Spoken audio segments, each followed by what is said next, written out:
What's going on, everyone? Jeremy here from the Quartering. I hope you have a wonderful day. Dave Chappelle just absolutely unloaded on the faux activists that got his show moved, by the way, to another theater, which he promptly sold out and sold out the following night. But his comments were pretty darn hilarious. And I just want to mention, we've got a lot of people, if you didn't know, we're doing a K-Cup pre-order. A lot of people at Coffee Brand Coffee have said, hey, we need K-Cups. Well, the equipment to do so is about as expensive as a new Subaru. So in part, to build the infrastructure to offer all of our coffee in K-Cups, we are doing a pre-order. We have both our most popular dark roast and medium roast. I took our two most populars. We have a pre-order going on right now. And if you pre-order, you'll get this sweet metal Coffee Brand Coffee Founders Coin, challenge coin. It's only available if you pre-order. I'm gonna leave a link in the description. Hopefully we'll have it like by early September.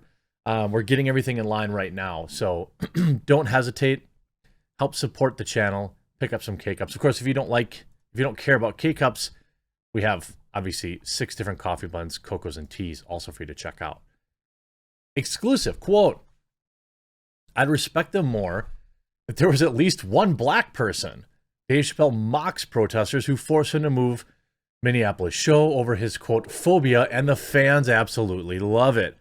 Dave Chappelle returned jubilantly to the stage of Minneapolis on Thursday night to blast woke protesters who were trying to cancel him, joking to the crowd of fans, saying, I'd respect them more if there was at least one black person. Daily Mail was at the sold-out show in the Varsity Theater to hear Chappelle rattle off jokes about cancel culture and his ongoing difficulty using pronouns. Chappelle, who's 48, said he found it confusing when the reproductive system is made out of words and semantics. Comedy is just comedy, Chappelle said, and he took the stage to cheers, also noting that 50 years ago, George Carlin was arrested for performing his 7 words you can't say on television routine. Other targets of Chappelle jokes included celebrities, including Chris Rock, Will Smith, and Louis C.K. Meanwhile, he interacted with the audience. In particular, he kept coming back to a teen boy in the audience who said he wanted to be a comedian. Chappelle advised him to stay away from trans jokes. Concluding his routine, Chappelle urged his fans to greet animosity with love, and despite a small number of protesters who petitioned the show, the fans walked away smiling. The protesters didn't stop fans from coming into the show, some coming in costumes, including at least one dressed as Prince, a nod to Chappelle's one of his most famous sketches. Well, I mean, of course, these cowards aren't going to actually do anything. And by the way, this dude out here, with his trans rights or human rights signs, 100% cool, you can do that. I don't think Dave Chappelle at any point has said that trans people shouldn't have rights. Here's somebody whose shirt is way too small for them with their gut hanging out with green hair. I imagine they must also be protesting, but they're taking a seat to do so. The crowd looks, well, you got this older lady. It looks relatively interesting. Long line around the corner. Everyone's got their tickets. Chris Ryan, who is 60, said he felt Dave Chappelle offers a unique perspective. I think he's a thoughtful and intelligent person, and he speaks without fear. Cancel culture has taken too big a position in our society, Ryan said. I think that if we're not going to be divided, if we're going to be unified, we should be able to say what we want when we want, especially if it's not mean-spirited. And I don't believe this work is mean-spirited. Maddie Russell, 27, came to show their mother, who was 52. Maddie was too little to watch Chappelle's sketch comedy show on Comedy Central, but had watched all the stand-up specials. Her mother wrote a paper on Chappelle's sketch about being blind and racist, who is also black. I think that was not Tyrone Biggums. I forget his name. That was funny. Her mother also, his jokes really seem intelligent and provoking, Russell said. Russell didn't feel offended by Chappelle's jokes. I took it more of a stab against white people, he said. One particular recent joke that has caused controversy, of course, refers to transists, also did not bother Russell. I thought it was super funny, she said. Her friend, who is LGBTQ, thought it was offensive and asked Russell to watch it again, which only confirmed her initial reaction. Well, there's this whole thing going on in society. It's going on right now. Like, person uploaded a thumbnail to Twitch with like terms of service breaking words on it. They were banned, and now literally PC Gamer and Kotaku and other mainstream media articles are writing as if they're the victim. Why? Because they are, in fact, in the protected class. What a pathetic way to treat people. I don't think that there's anything more inclusive than being included as kind of the rear of a joke. Yes, jokes can be mean-spirited, and I don't really care. But I don't think that, Chappelle is mean-spirited. Many of his most hilarious jokes, I found, were making fun of white people. The wife swap sketch, where like he finds out that white people don't use cloths, like washcloths in the shower, the lightsaber thing, the white kid gets dropped off on the corner somewhere because he's like a fake hardcore rap kid, all super hilarious. Go on now, that guy. So I mean, like, I've never offended by any of that, and because I don't think he like genuinely hates white people. I think that you can poke fun at all sorts of things. I don't think he genuinely has hate in his heart for trans individuals, but I think the more you kick and scream every time he makes a joke, the more he's going to make fun of you. In fact, he said in a quote, "Hey, the more you tell me I can't say something, the more important it is that I say it." And here's some great stuff assembled by Data Racer, also a strong follow on Twitter, Data Racer 117. Here's stuff from the canceled Dave Chappelle show that the media will ignore. TRAs harassed venues, doxed employees, and intimidated ticket holders waiting outside. Activists crying that Dave Chappelle makes them feel unsafe are actually the people threatening bad behavior. You see, by any means necessary, they've got a little pew pew drawn on there. Good for you. Here's some tweets. F run and find out flag outside phobic comedy night. Getting a bit testy. Minor scuffle between anti-phobia protesters and people in lines. Arguments continue. If you're curious how seriously First Avenue takes this, here's somebody's full name walking in to see the Chappelle comedy show tonight, so doxing people.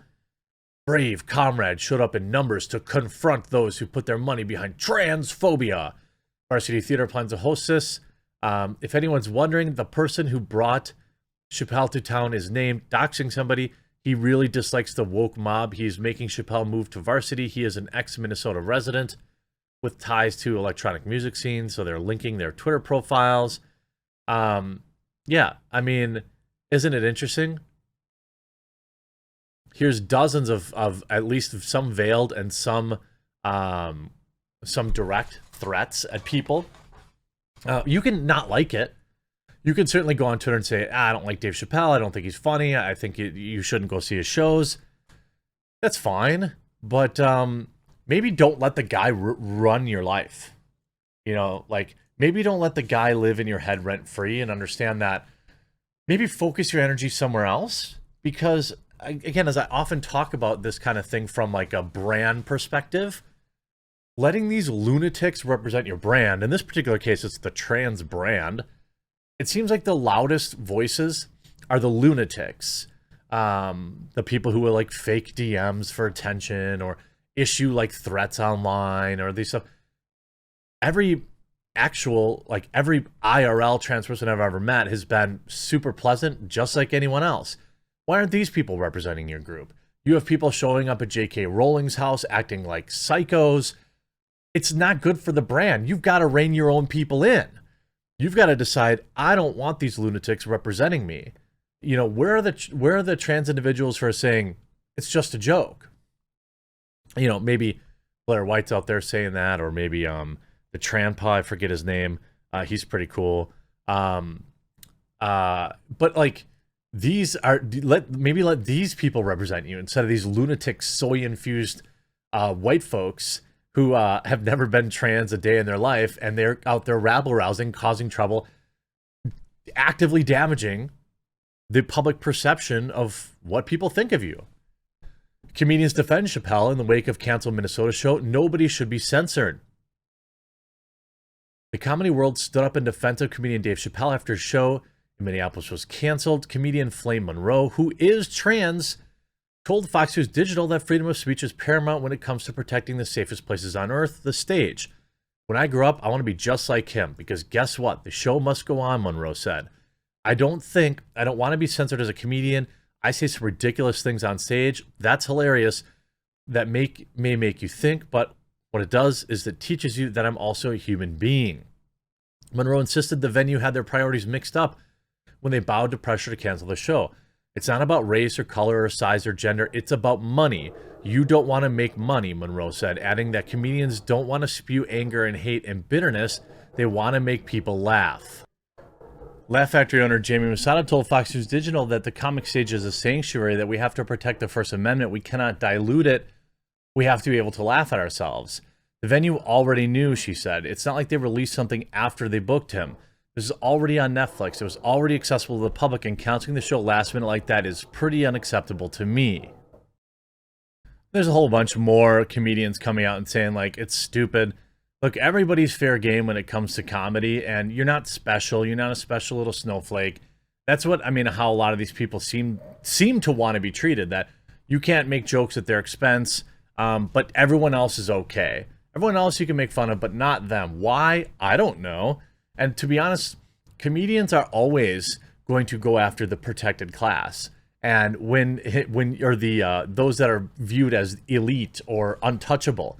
So the more you perpetuate this behavior, the more you're going to get jokes at your expense. Maybe just learn to roll with it and, live your life. I hope you enjoyed this video. Make sure you get that K-Cup pre-order in today.